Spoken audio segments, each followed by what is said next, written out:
Hi everyone, delonewolf here, and welcome back to EVE Talk, your weekly look at the market in EVE Online. And well, still no news on the development front for EVE Online.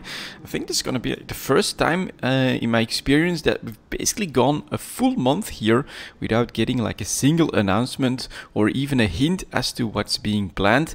This to me is rather disappointing. I can only hope that CCP is working on something really big, something that can bring quite a bit of hype, because I will be honest, to me it's starting to feel like I haven't been really hyped for EVE Online probably since the end of the storyline for the Triglavians, where they took systems away from Highsec.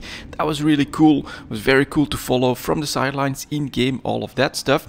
But since then it's been you know, feeling like we have been in maintenance mode, and yeah, let's just hope that they're preparing something big. Perhaps it is for FanFest. That still does make sense to me, but we are very light on actual development news for the game at the moment. If I compare that to what I've been experiencing for Path of Exile, I've been crazy hyped for the last 2 leagues, and the announcement from Friday, or no, it was Thursday, I think, last week, was really cool again, and I'm totally looking forward to starting the new league for Path of Exile next week. So maybe it's not a bad thing that we're in maintenance mode in EVE Online, but yeah, I would definitely love to get some actual news on where the game is heading.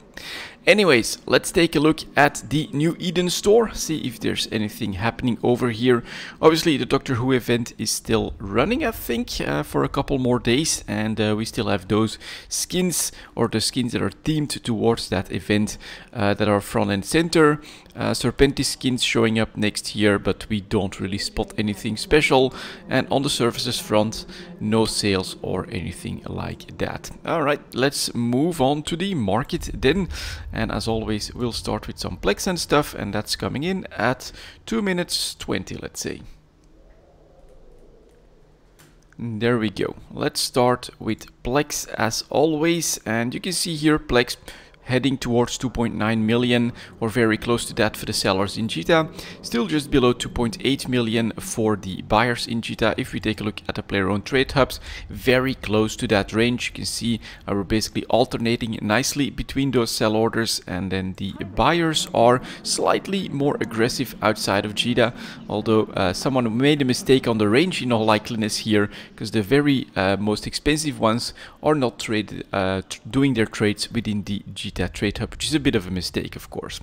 And then you can see that basically the market, at least for plex, is you know, agreeing with me that we're in complete maintenance mode, wait and see pattern. This is as flat as I've ever really seen plex be for practically 2 weeks here, just right on that 2.75 million line for the average price, which does mean, let's see if we can get that back here, that those buyers at the moment are basically getting a lot of the trades, are getting a lot of the action when it comes to plex. So that's pretty good. There's definitely enough supply out there to fill those buy orders. Maybe a slight edge up at the tail end here, but really this is super stable, and for me another sign that we're just waiting to decide where everything is heading. Next up, we've got the multiple pilot train certificate that reached basically a high point for a second time early January, up to 1.5 billion on the chart on that 5-day moving average. We're normalizing from that as well. We're staying decently expensive. Honestly, plex is decently expensive on this 1-year chart as well, at around 1.4 billion for the average price. And here a little bit above that for the sellers, a little bit below that for the buyers. So here we get a bit more of a balanced situation. We're right in the middle of both sellers and buyers for the average price. Our skill extractors are mirroring plex very closely, of course, and so this is also really flat, just above the 330 million mark. We're talking, well, in the Tranquility Trading Hub, 25 million. Let's see here, 330. All right, so that's interesting. That sellers in the Tranquility Trading Tower. You can also see a little bit of selling pressure here with the first buyer coming in at 320. They're down well below the 330 mark, but it's 330 million for these skill extractors in GDA 4.4. And so that means that unlike for plex, it is the sellers in GDA that are still dominating the skill extractor numbers in order to get these daily and 5-day moving averages on the price here. Volumes are actually decently high, which is quite interesting to me as well. Perhaps there is still a little bit of that prep happening out there for needing to switch from Rorquals, Orcas as your very powerful mining all-in-one ships towards maybe we need some pilots to get into hulks and things like that, and maybe we need some skill points at the ready for the potential compression that should be coming to the Orca and to the Rorqual. Then let's take a look at the impact on the large scale injectors. I'm actually expecting decently good numbers, but no, this is clearly starting to decline. Again, it's relative from a 1-year high point of 680 million that was maintained for over a month. That's pretty impressive. So coming back down here is not that unexpected, but I thought we would maybe, considering what we're seeing in the extractors, that we would see a little bit more interest still in grabbing some of these skill injectors to prepare your pilots. But it looks like everyone is basically prepared. This also makes sense, right? If people knew in the month, especially of November, early December, that CCP was going to revamp mining, that they were going to nerf the Rorqual, in all likeliness nerf the Orca as well, which I was hoping they wouldn't, but they did. And so that there was a little bit of a rush here on these large scale injectors, just because they knew that they would have to perhaps add skill points to some of their pilots and things like that. So we're going back down here quite substantially below the 650 million. Sellers coming in at 650 in GDA as well, but just one sell order that's competing with, oh, and something is bugging out on my other PC here. Give me just 1 second. Let me click OK. Are we still doing? Yeah, we should still be doing fine. But yeah, we're talking 650 again. Sellers dominating most of these early sell orders. So if we take those out, selling prices go up to 660 million, pretty much in GDA for most. Buyers at 617. So a bit of pressure on the large scale injectors. Next up, we've got the small scale injectors that are following suit and in fact are going down quite substantially all of a sudden as well. 130 million for the sellers, 132 in GDA, and 123 million for the buyer. So a pretty serious pullback that seems to have a little bit of momentum as well. If you follow the real life markets, you know that something like that is happening there as well. Let's hope it doesn't go to an all-out crash, because that would not be a good sign. But we do have the skill injectors, the large ones and the small ones, basically moving down in unison after a very strong, basically November month and the period just around that. For the daily alpha injectors, all right, this is very interesting. Perhaps this is a little bit of a sign that the Doctor Who event has brought in some new players that are playing free to play and that are hunting for those daily alpha injectors, or have found their way towards that daily goal, because we do have a bit of a surprise jump all of a sudden from the price towards 45 million.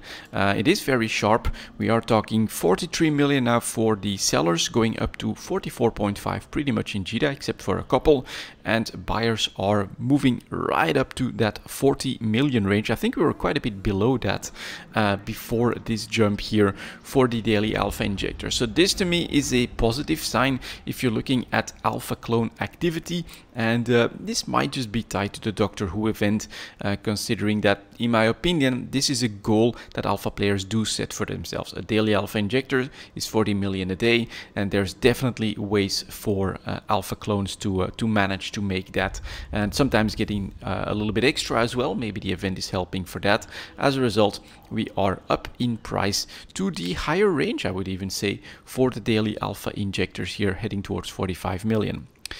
Finally, we also still have the hypercores that are, well, this looks like a pullback, but again from a well above average price. We're hitting that 300,000, which is basically the wave that we've started to see in the last couple of months, or the range, you could say. 294,000, a little bit of pressure. We did just go below 300,000 for the sellers. 286 for the buyers, though. That demand seems to be strong enough that I expect us to start to move back up here pretty soon. And to me, another sign that the market is waiting to decide which way it should go.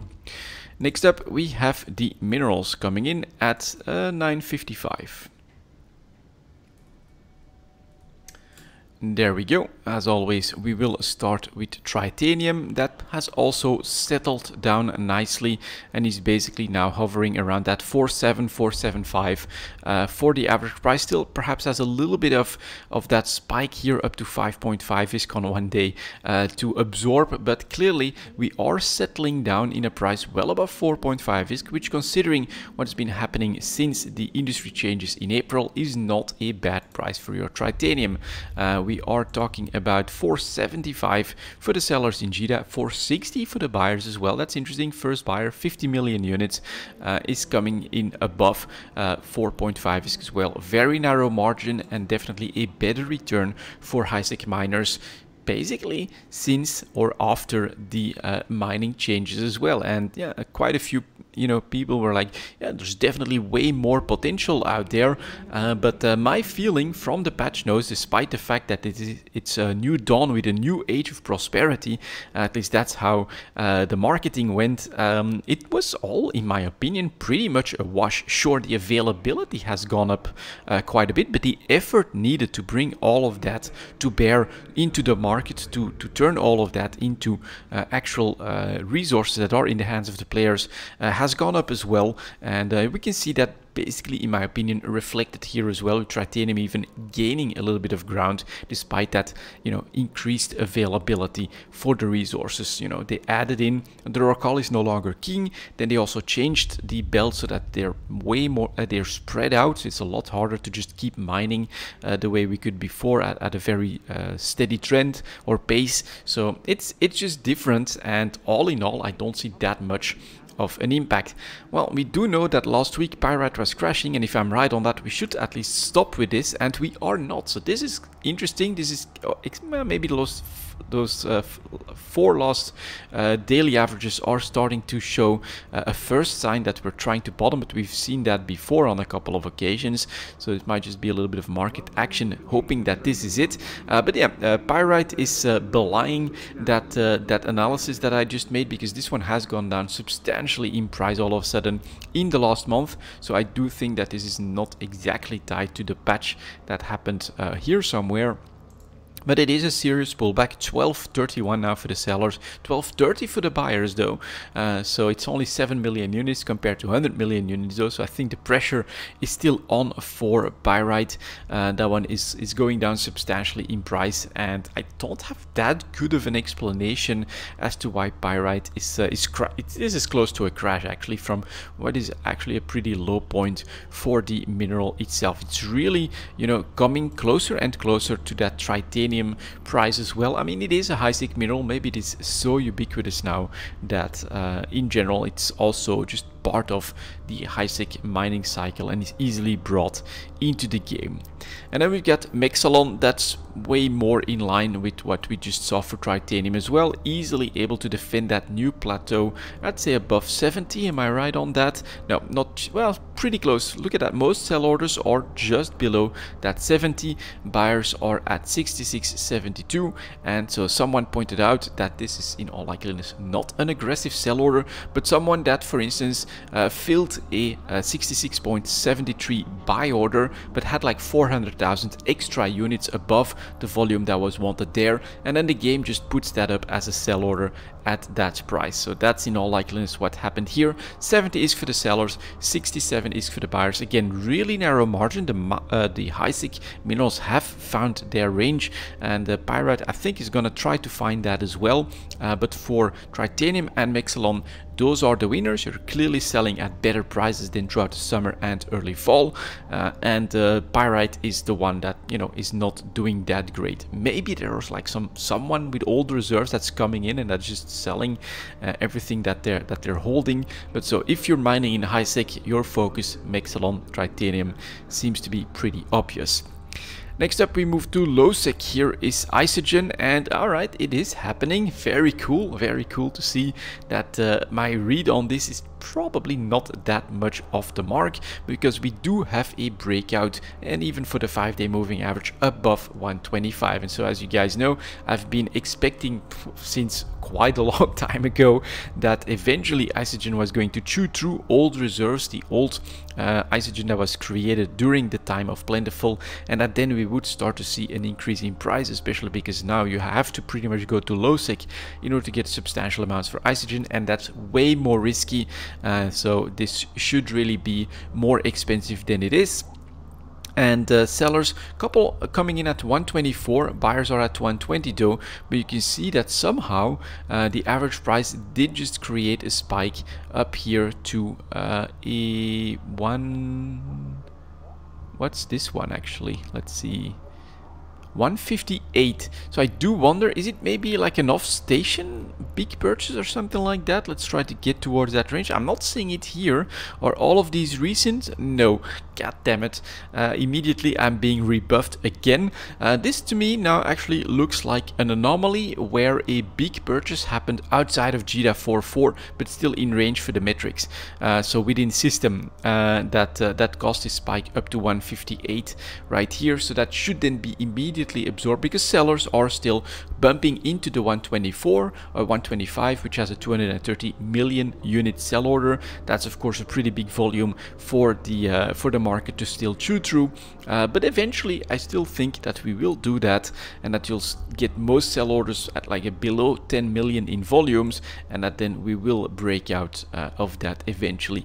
Maybe it's a bit of manipulation, like if you know, in order to try and get that, hey, you should be able to sell above 150, so relist your stuff or something like that. It's interesting to see this happening here all of a sudden, but I don't think this is tied to the real market or the largest market, which is GDA 4.4. Next up, we've got the Noxium market that is also stabilizing, but at a very expensive price, way more in line what I would expect Isogen to actually see, as well as a dynamic. 1,380 plus for the sellers and 1,260 for the buyers, so very expensive. And you can see here a couple of sell orders managed to get 5 million units together, but most sellers actually don't manage to get above 1 million units for Noxium in a single sell order. And so you should get, you know, a step up of course from here in the Isogen numbers, but 230 million, 50 million, that's clearly an anomaly, and in my opinion old reserves that are still being sold at the current prices, which they consider to be really good, which of course historically, or at least on this 1 year chart, is pretty damn amazing. We started the year below 50 for Isogen. Moving on to nullsec, we've got the Zydrine market that is finally buckling under the pressure. We're going well below 1,000 disc at this point. I think this is also pretty normal, and perhaps my read on, well, it's a wash in general may have been wrong, although again we went up in price on nullsec, which to me made a lot of sense because the Rorcal was going to get nerfed, and so if your, you know, all-in-one super yield mining ship gets the nerf hammer, you're going to have to you know, prepare your fleets, get everything up and running under the new meta, but on top of that, well, it is you know, more effort will be needed to bring all the Zydrine to the market, and I think that basically nullsec expected that to happen as well, pushed the price up to 1,000 disc, and now we are starting to find our routines. Everyone is starting to optimize, so you get a little bit of pressure, but from before the patch announcement we're still up in price, which to me still indicates that Zydrine is not, you know, it hasn't just doubled in availability or anything like that, or doubled in how much is being pushed into the game from mining, and that is because while yield, potential yields have doubled, the effort has increased as well. So Zydrine is at 962 922, is that another one of those? 924.10, I think it could be with the new increments, that this is again, that there was a 924.10 buy order and it was overshot by just a couple of units, but let's say 962 for the sellers and 924 for the buyers of Zydrine. A little bit less expensive than a 1000 disc, but still pretty expensive in my opinion. And then we've got the Megasite chart that is back up, makes its way back above the 700 disc mark here. So we are at 750 for the sellers and 686 for the buyers. This is really the one with the biggest margin, which is also kind of interesting because historically Megasite was more expensive than Zydrine, but people mention quite often that there are quite a bit of sources of Megasite available in Triglavian space, and so it is possible that this is sort of opening up more supply lines across different spaces, which is different from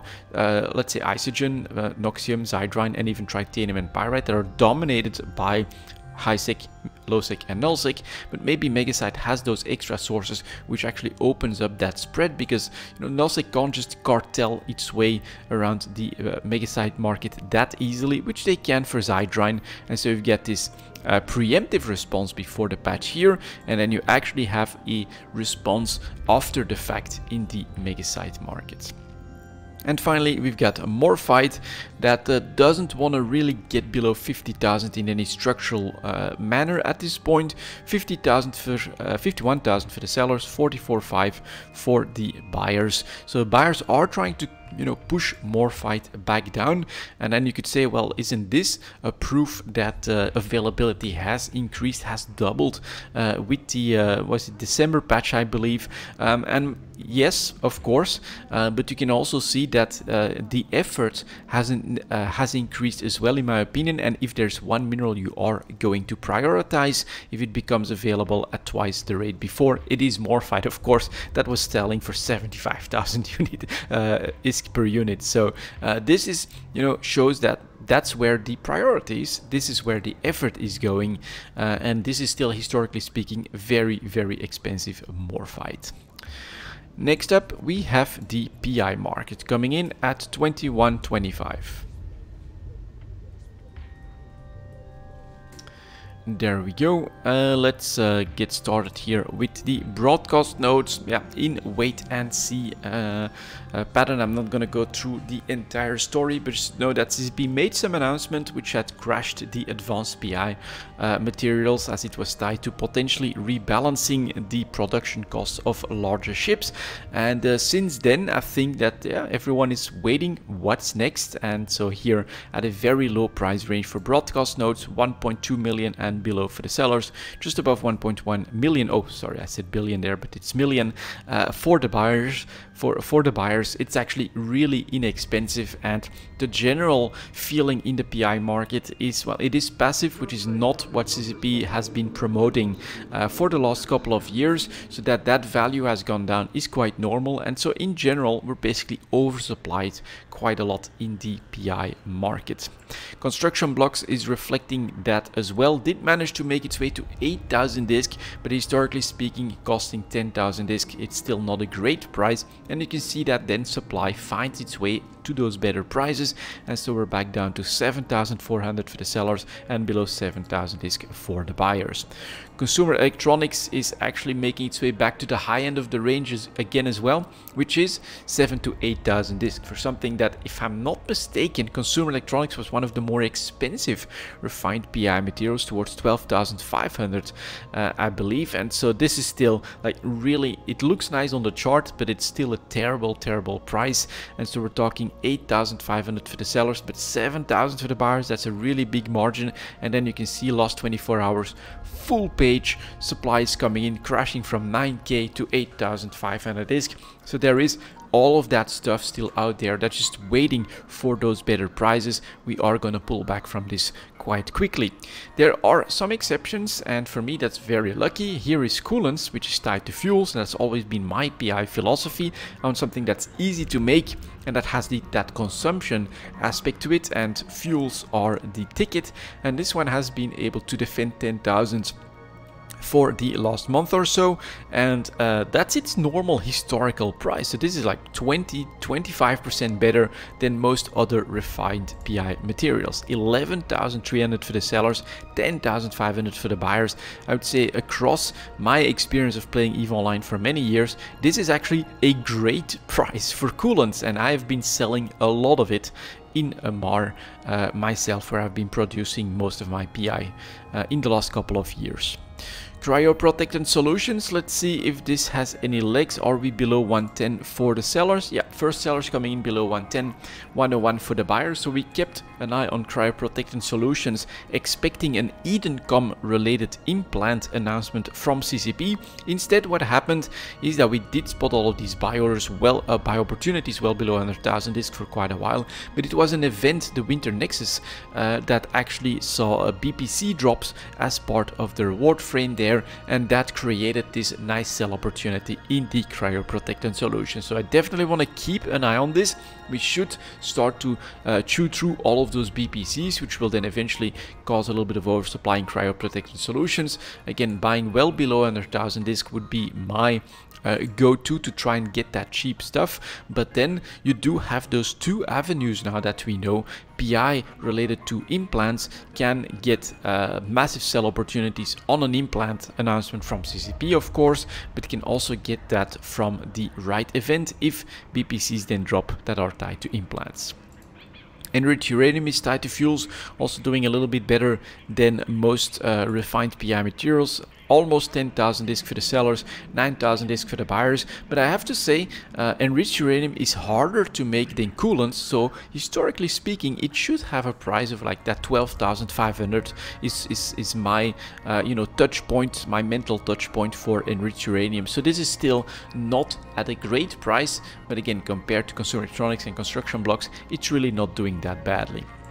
Then we get our integrity response drones that is still struggling. A couple more months and we'll have that weird data point gone, and then we'll have an easier time with the chart, making its way back to 1.6 million, 165 for the sellers, 1.6 for the buyers. A bit more demand here all of a sudden in integrity response drones. That's well away from the bottom, but also still well below the summer prices, where we had all of that extra demand that was quite substantial and felt like it was gonna be there to stay due to the changes to large ships production. Mechanical parts then, 8,000 disc, also, you know, a pretty decent chart, but historically 10k just like coolants, so still not that great. 8,000 for the sellers, 7.5 for the buyers, though that's a much healthier margin that allows us to hope for this price range to remain, and maybe on a little bit of extra demand to even break out to a higher range, which would be towards a 1-year high point if that were to happen. Nanites next. Alright, unexpectedly we've got some volumes in nanites and a nice big moonshot to 7,300, so that's still relative. I mean, it is a refined PI material. 5,000 for the buyers, so it is probably a supply side issue on this one. Lots of buying that has basically dried the market up, because this is basically the worst refined PI material to produce that's in this list, and eventually I do think that we have to, you know, get a little bit of balance here. So this was 5k for the entire year, absolutely terrible. Everything bought up. Sellers are now above 7,000 disc. The real question is of course how much nanites is still out there in stocks that's ready to take advantage of these higher prices and to quickly crash these prices. That could be interesting to see how that's going to play out. Nano factories are still stuck at those lower prices, a little bit above 700, 780, almost 800,000 for the sellers, 730 for the buyers. The margin is actually decently good, and then we get our counterpoint. So we had a good chart in integrity response drones, but then we get our organic mortar applicators that are stuck on the 1-year low point, 700,000 for the sellers, 600,000 for the buyers. That's definitely not in demand. Recursive computing modules next, another annoying May data point, but this one is also basically stuck at a very, very low range, probably 800,000, 860 to 770 for those buyers. Look at the demand, it's just not there. No one wants to hold recursive computing modules, a lot of advanced PI materials, knowing that potentially, you know, if CCP is going to rebalance, you know, or do another pass on production on industry for larger ships, well, PI materials seems to be at the front row of what they're willing to change, and so that's not great. Then we've got robotics, which you know, does a jump up to 70k. Again, historically speaking, 100,000 disc, but it's at 68.5 to 69,000 for the sellers, 68,000 to the buyers as well. Very big difference, you know, with the PI that's tied to fuels compared to almost all the others. You do have a much more narrow margin between sellers and buyers. Self-harmonizing power cores, ouch, patience is gone. Advanced PI materials, 1 year low point yet again. 1.1 million for the sellers and just above $1 million for the buyers, for something that sold for easily above 1.5 million compared to, you know, throughout the summer. Yeah, this is really what gutted the advanced PI materials, and it was mostly actually CCP's announcement. So I think, yeah, patience is gone for self-harmonizing power cores, and we basically lose 30% plus of the price here in a couple of months. Then we've got sterile conduits doing the same thing, 1 year low point, well below 800,000 discs, so 760 for the buyers. And these are the sellers, so I can just keep browsing for quite a while, and this is it, these are the buyers. So that's really the problem, and that's even the sellers just within GDA 4.4. So this is really the problem, it's oversupplied. But again, I think I made that warning quite a couple of times. This is in line with CCP's philosophy on value in EVE Online should be from playing the game, and PI is one of the most passive things that you can do in order to create stuff in the game, and so they don't probably have that much of a problem with crashing prices on PI materials. And so you know, if you want to be careful, then I would say holding PI and hoping that it goes up in value is not the right play, because you're playing against CCP's general design philosophy at that point. Then we've got the Yukomi superconductors, flat in the middle. That's actually pretty decent, 76,000 to 70,000. Decent demand compared to the supply as well, so that's all right. And then we get to Waitware mainframes, where, well, we also have a little bit of patience.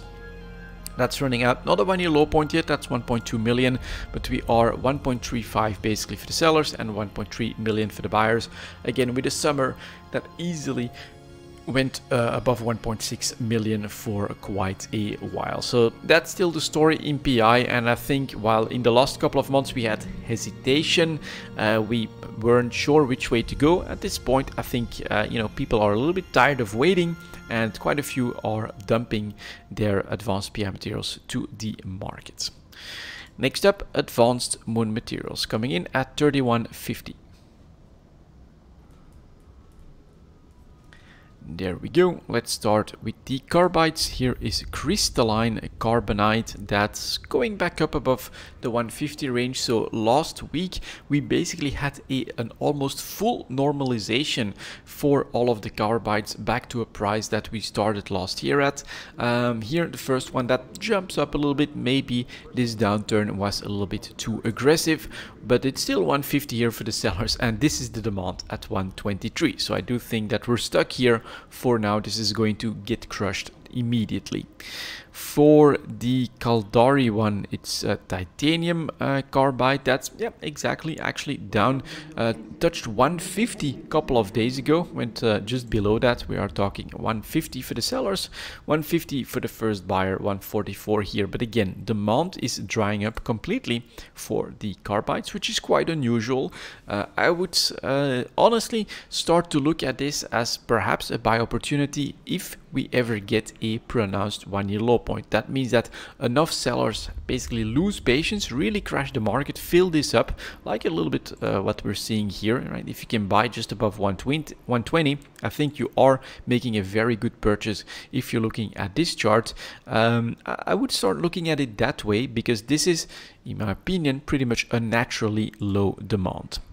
Then we have Ferrite carbide that's also dropping off and again normalizing on the 1 year price range. So we basically have a huge bubble, a 1 year bubble at this point here. You can read the market like that. Below 140 for the sellers, 131 for the buyers. So that's still a little bit better, but still 130. Let's see if I can get that to show up here on the charts. That's yeah, down here. Not yet, I would say, for Ferrite carbide. Then we get tungsten carbide that is basically back at that range here again as well. Probably slightly better demand considering the range. Yeah, 138 to 134 here as well. Very, very interesting. I thought we would be in a structural extra price for carbide, which makes sense with a little bit of inflation, but no, we lost all of the gains at this point, and there's even the first, in my opinion, buy opportunity in crystalline carbonate on completely evaporation, on a complete evaporation of demand.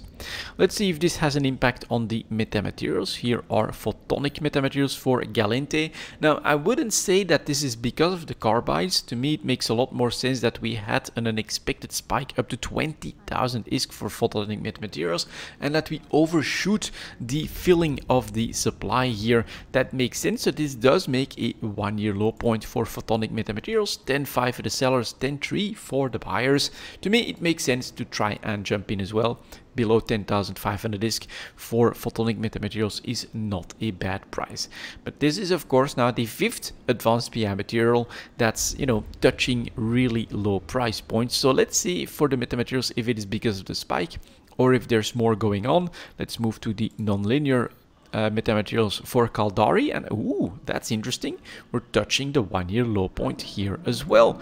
17.9 for the sellers and 17.6 for the buyers. There is clearly more demand for these metamaterials at this point, but we are under pressure and touching a 1 year low point again.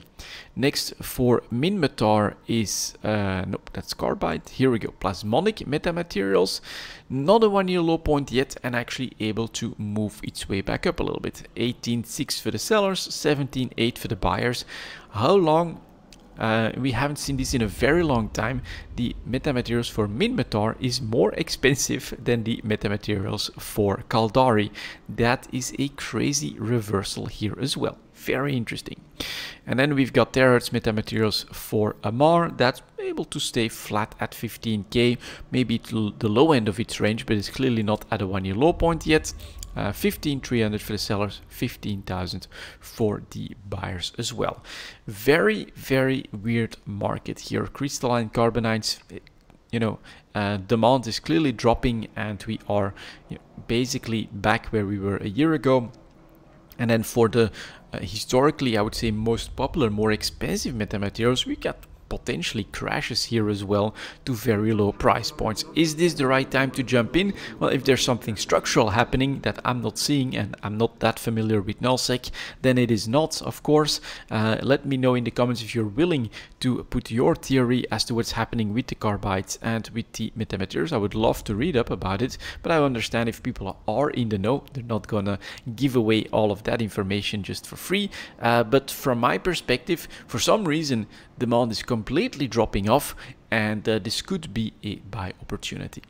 We still have some other advanced materials to cover. Here is fermionic condensates, managed to you know, defend a 65 plus K for a little bit, but supply is coming in, 62 for the sellers, 60,000 for the buyers. So under pressure and back, I would say slightly below average. Ferrogel clearly under pressure again here as well, below 150. Oh, that's wrong chart here, but the explanation was right. Under pressure again here below 30,000 ISK, which is very cheap and below average. Fullerites are struggling to go anywhere, stuck at 700k, which is the low range for sure. Hypersynaptic fibers trying to get back above 10k, doesn't last very long. We're back at 9,000 ISK. Buyers for hypersynaptic are still at 9k. All right, so there's clearly a little bit of dumping happening here in order to get this average price. Nano transistors 4k. We're not really going below that, but clearly we are very low. Phenolic composites also lost all of the gains it had made around the industry changes. below 1500, which is not that great. 1430 for the first seller, 1350 for the buyers. Those new ones, pressurized oxidizers, starting to move down all of a sudden as well. General pressure is clearly here. Reinforced carbon fiber starting to move down as well. And finally the ceramic fibers, another one that had like a pretty good period around the industry changes and basically lost all of those gains. 3 to 350 is its range, 340 to 327 at the moment. Pretty average, pretty normal. So yeah, advanced movements this week. I would say in general a lot of pressure, a lot of oversupply. If you have any explanations as to exactly why this is happening, I would love to hear it. Must be tied to NOSIC. Maybe there's general oversupply, because I did read, if I'm not mistaken, from the economic numbers that moon mining has basically exploded in volumes, and so that could be part of it, and that could mean that we are in a structural oversupply situation here as well, and that prices are not going to recover. So I'd say, you know, I'm really curious to see where this is going, because there could be many explanations, of course, as to what's happening. Next up, the Tech 2 ship market at 39.35. There we go. For this one, I'll show you guys what's been happening, because I did take a quick jump clone to Jeddah, and I'm trying to buy a Guardian 127 million including taxes, and I bought a Nemesis at 19.5 million including taxes. But as always, we'll start with the Basilisk. That is moving back up to 200 million, so clearly we're still not seeing a breakout or massive tradable volatility in the Basilisk, but we're away from the bottom prices, and so your buy opportunity is over. 200 million for the sellers, 186 for the buyers. So you're still buying pretty cheaply, you're just not buying at the best price, which is what I've been hunting for. Then we've got the Cerberus making its way back down. Again, I would need to see the chart to touch 200 million before I say, all right, I want to jump in. Cerberus is selling for 220, buyers above 200 million, still too early in my opinion. Then we come to the Guardian, and you can see, although it was not the best price just yet, we were dropping off quite sharply, and you could buy, so at around 170, if we try to get that on the chart, that was below the entire chart. Unfortunately, I think I have been, you know, lapped by someone else. You can see that it was a couple of days ago, so I really tried just before the 5-day moving average starts to go down. So this is in the massive oversupply situation, but I think I was just too late. We're up to 195 for the sellers and 178 million for the buyers. Let's see if I can, I think this is my buy order, the 169,700. Yeah, so I tried to buy below 170, which makes sense for that very best price, and it was the best buy order at the time, but other people spotted it as well and have been bidding up the Guardian, unfortunately.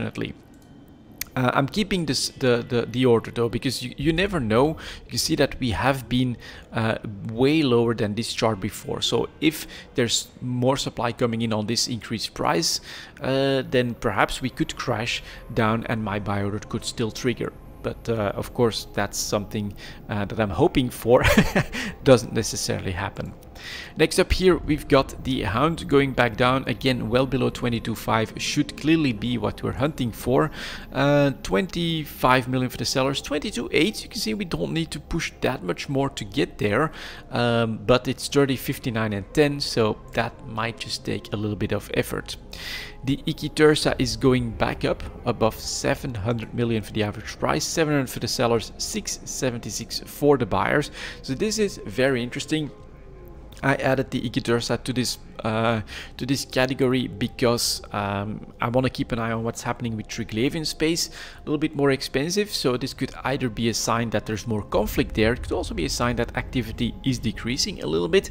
But what's really interesting is the range that we're seeing here in the matter of 1 month. You could have bought for probably below 600 million right here in mid-December, and you're now selling at 700 million. That's a 100 million profit on that Ikitursa trade in a month. That is not bad. This is also a higher high than we've seen then in the last 6 months. So this is maybe a little bit of volatility. It is a big gamble, of course. Not everyone can just throw over $500 million ISK at a single ship for a single trade, but the potential, of course, is 100 million in profit is not bad at all either. Next, we've got the Ishtar that's going back down a little bit, but yeah, 1 year high point probably not.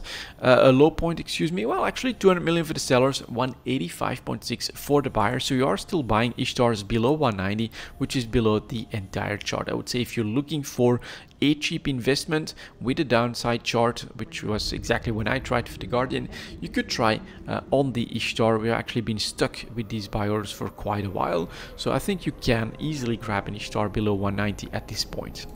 Then we've got the Manticore that did have a higher high here all of a sudden. So one of those one of those signs that maybe volatility is making a comeback. We are going back down. Unfortunately, we're not crashing right back to the 25 million.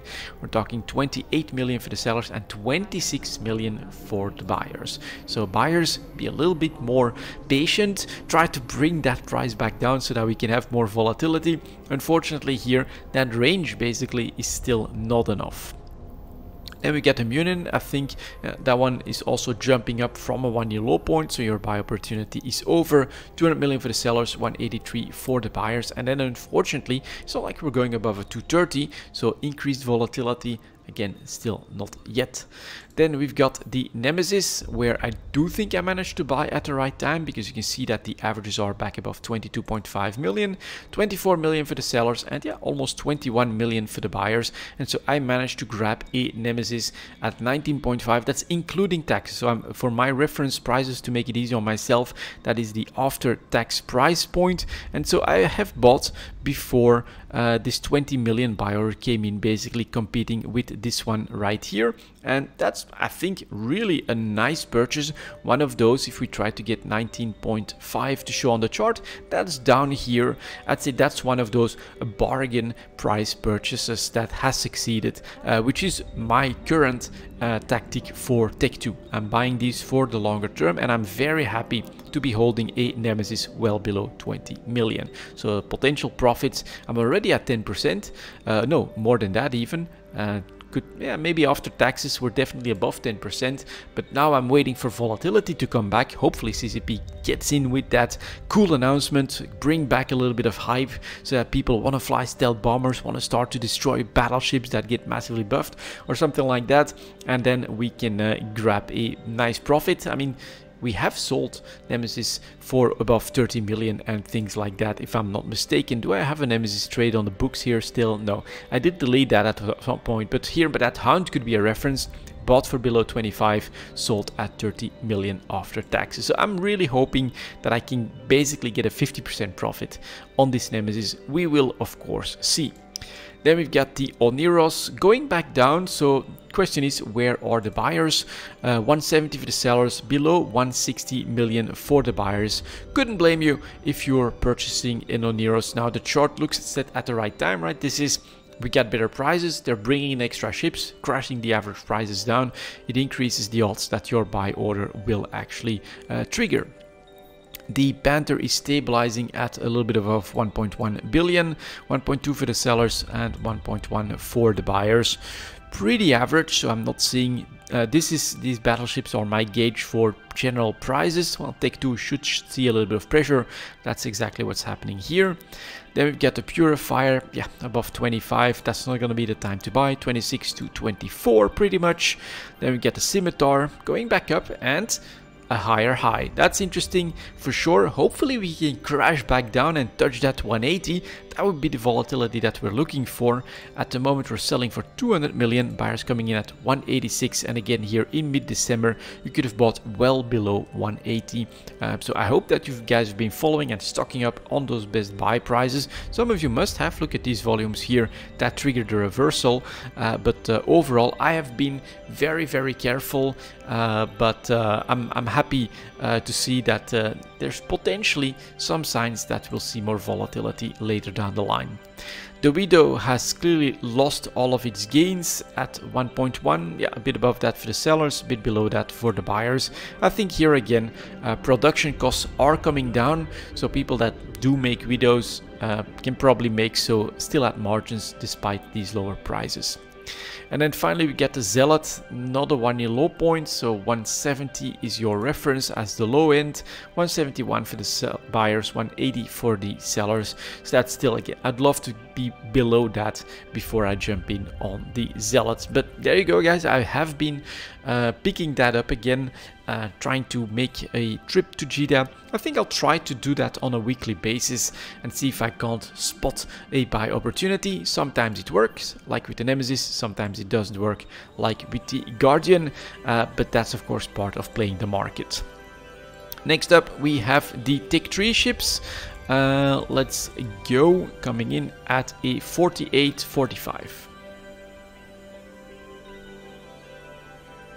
There we go. Let's start with the destroyers. So the Confessor last week basically normalized up on towards that 55 million range, and it is now staying there. 54 for the sellers, 48 for the buyers. Supply is not a lot.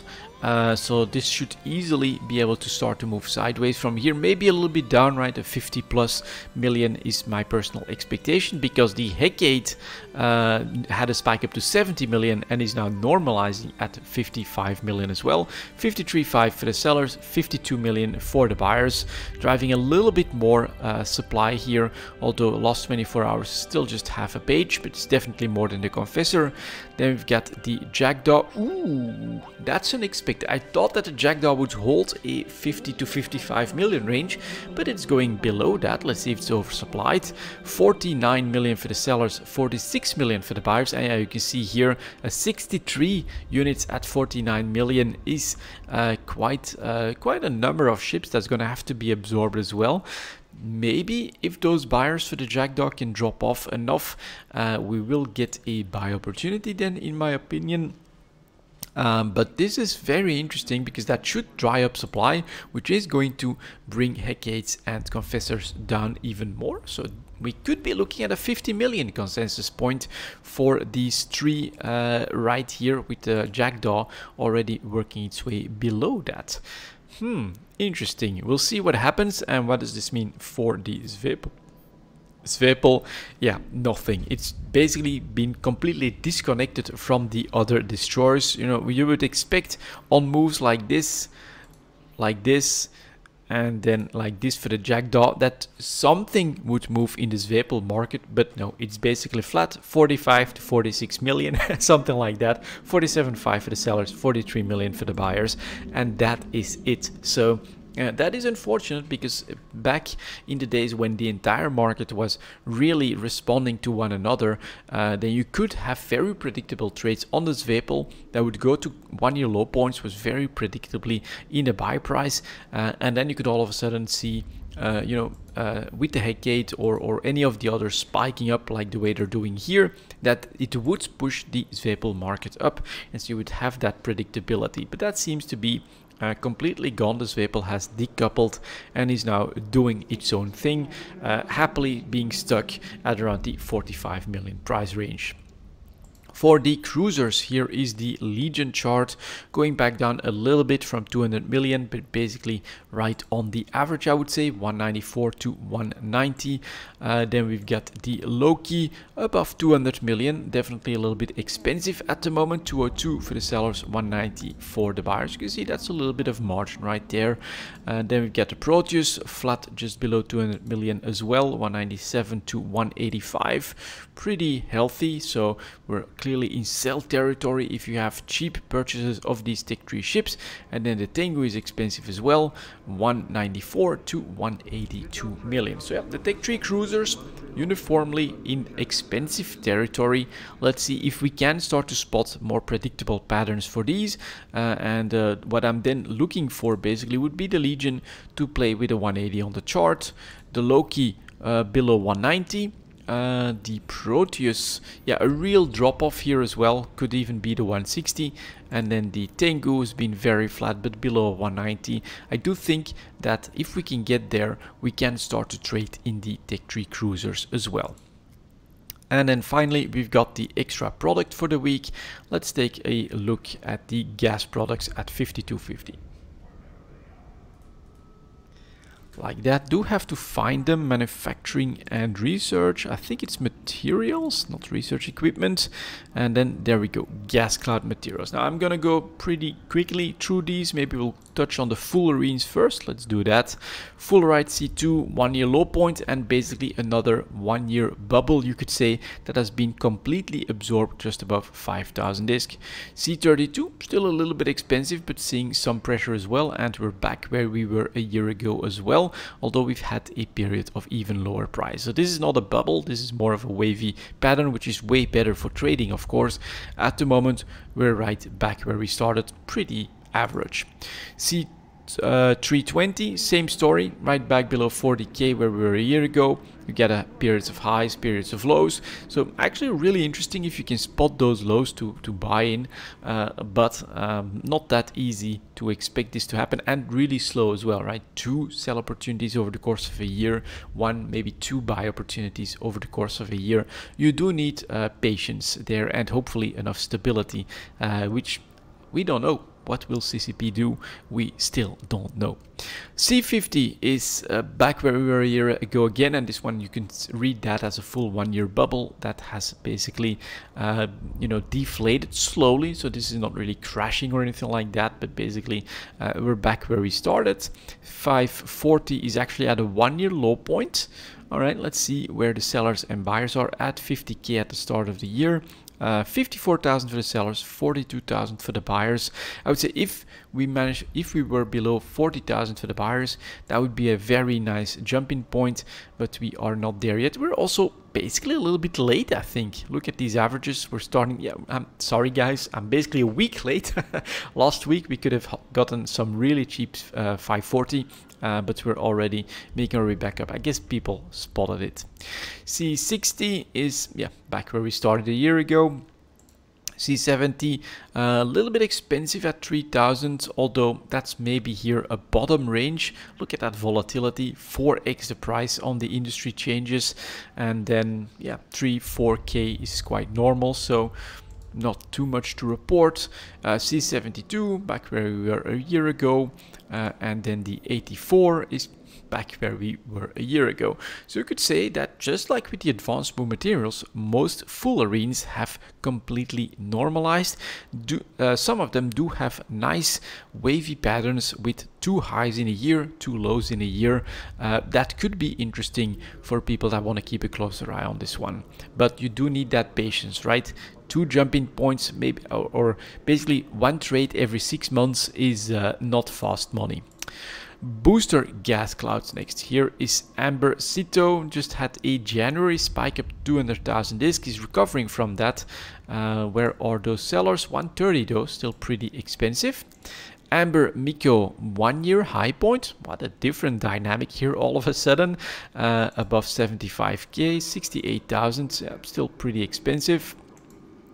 Azure Cito, pretty average, but 50,000 disc is quite expensive. And then Azure Miko is actually climbing as well. My read on this, and I could be completely wrong, but is that there is more capital ship production happening. We are in a pretty stable period in nullsec, but the PI requirements have gone down, and some advanced PI materials are still trying to hold on. They're not doing great, but they're trying to hold on. I think there is, you know, more large ship production that's happening, and that's driving demand for these, especially the Miko part of these gas clouds. Miko for Celadon up a little bit, but from a pretty low range. And then the Miko is going up in January towards, well, not a 1 year high point, but definitely the high end of the trade range, selling for 72,000. Let's see if there's actually trade happening. No, not exactly. So it is GTA44 trading. Golden Cito, yeah, basically where we were a year ago. And then Golden Miko, 1 year high point above 50,000 disc. Very interesting to see this dynamic here. Lime Cito, back where we were a year ago, maybe even close to a 1 year low point. Lime Miko, pretty expensive, above 50k. Not a 1 year high point, but clearly trading above average. Malachite Cito, pretty low, and then Malachite Miko pretty high. Yeah, it's what's happening, guys. Vermilion Cito a little bit above average, and then the Miko here, all right, not doing that well compared to some of the others. And then Cito here, actually a little bit above average as well.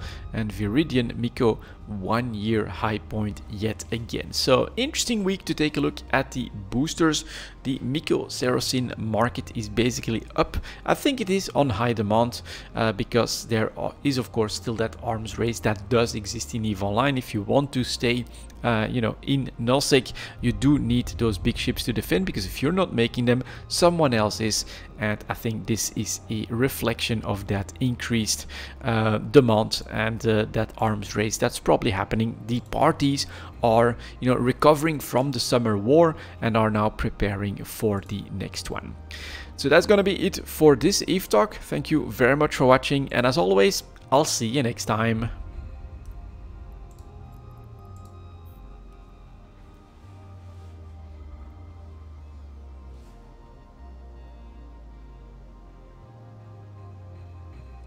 Judith Trade Hub is not responsible for monetary loss due to local chat scammers.